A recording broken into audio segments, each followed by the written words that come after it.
अच्छा, ये गोडसे और नारायण आप्टे कौन थे?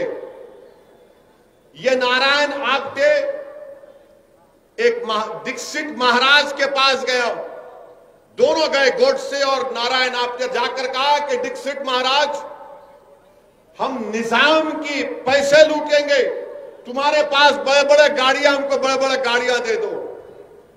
तो दीक्षित महाराज ने कहा लेकर जाओ, और कई दिन हो गए।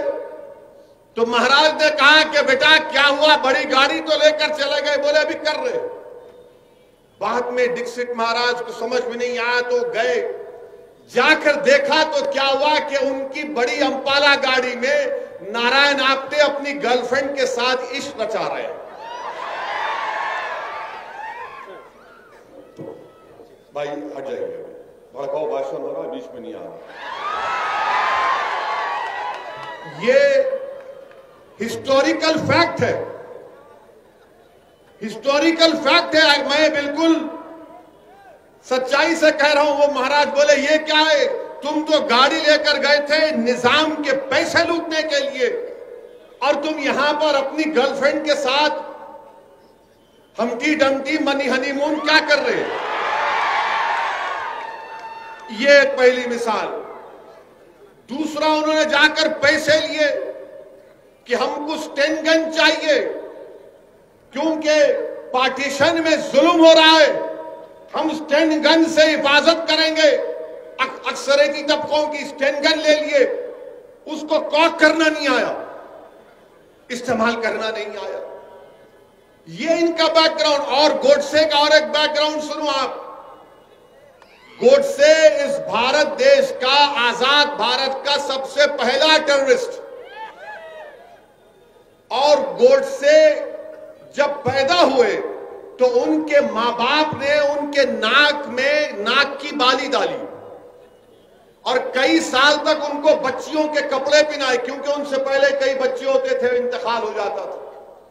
तो मां बाप ने समझा कि नाथूराम को, इनका नाम नाथूराम नहीं था, वो नथ डालने से नाथूराम हो गए। तो कई साल तक उनके मां बाप ने उनको बच्चों के कपड़े पहनाए, उसके बाद उनको भाई पैदा हुए। तो गोडसे को एक तकलीफ थी कि मुझे अपनी मर्दानगी दिखाना है, मैं मर्द हूं, मैं मर्द हूं। उसको एक जहन में पैदा हो गई थी बात, ये नफ्सियात का शिकार हो गया था। इसलिए गोडसे ने अपनी मर्दानगी को दिखाने के लिए जहर आलूदा माने हेटफुल आइडियोलॉजी को अपनाया, और गांधी के सीने में 3 गोलियां दाग दी।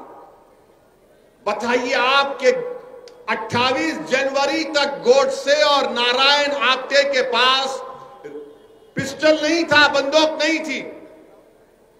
अगर मैं गलत ना कहूं तो 9mm बेरेटा पिस्टल था। वो ग्वालियर का एक शख्स इन लोगों को पिस्टल दिया, और कोर्ट में जो पिस्टल, जो हथियार गोडसे के हाथ में दिया वो छूट गया। जिसने गोडसे को वेपन दिया गांधी को मारने का, वो बच गया। आप बताइए फिर ये क्या हो रहा है? गोडसे ने और नारायण आप्टे को सजा हुई, उनको फांसी हुई, मगर आज भी आपसे कह रहा हूं कि जिन लोगों ने गोडसे को हथियार दिया, एक मर्तबा नहीं 5 मर्तबा बापू पर जान लेने का हमला इन 3 सबने मिलकर किया था। एक मर्तबा नहीं, 5 मर्तबा, और 5वीं मर्तबा इनको कामयाबी मिली। मुंबई का एक पुलिस का अहदेदार था, नाम याद नहीं आ रहा, उस वक्त मोरारजी देसाई वहां के होम मिनिस्टर थे। उसने जाकर कहा कि गोडसे मुलविस है, सावरकर का इन्वॉल्वमेंट है। तो मोरारजी भाई ने कहा क्या कह रहे हो, ये पूरी आग लग जाएगी, खामोश हो जाओ। कपूर कमीशन में पूरा खुलकर आ गया कि कौन कौन से लोग थे। मेरे अजीज दोस्तों और बुजुर्गों, अगर आज भी भारत में गांधी से मोहब्बत करने वाले हैं तो याद रखो, मैं तुमसे कह रहा हूं, या तो ये देश अंबेडकर के बनाए हुए संविधान पर चलेगा, ये देश गांधी की कुर्बानियों को रायगा जाने नहीं देगा, ये देश हमारे मुजाहिदीन आजादी, जिसमें नेहरू, मौलाना अबुल कलाम आजाद, जौहर बरादरान, सुभाष चंद्र बोस, ऐसे कई लोग थे जिन्होंने अपना खून पसीना बहाया। 1 साल 2 साल नहीं, 10-10 साल, 8-8 साल जेलों में अपनी जिंदगी गुजारी। इन लोगों की कुर्बानी को अगर आप रायगा देना चाहते हैं और इस मुल्क को गोडसे के रास्ते पर लेकर जाना चाहते हैं, तो यकीनन ये हम तमाम के लिए शर्मिंदगी की बात होगी।